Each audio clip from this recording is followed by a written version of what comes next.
Vítajte v priestore do duše, v priestore krátkeho spomalenia. Volám sa Mariana, som masérka, terapeutka a sprievodkyňa vnútornými procesmi. Prepájam telo, emócie a vedomé vnímanie seba. Tieto videá vznikajú preto, lebo viem, aké je to niesť v sebe otázky a témy a nemať sa s kým o tom porozprávať. Preto som rada, že ste tu. Dnes rozpoviem to, čo sa skrýva za názvom do duše. Prečo som to tak nazvala? Pár mesiacov dozadu som sa vás pýtala, že aké príspevky a témy by ste uvítali, čo vás zaujíma. Lebo som sa pripravovala práve na tento nový formát. A kamarátka Blanka Hegedušová, týmto ju zdravím, mi napísala, že jej cinkol názov Dotyky duše.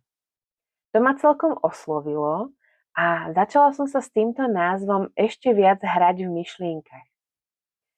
A vznikol názov do duše, pretože vie vystihnúť toľko vecí, veď posúďte.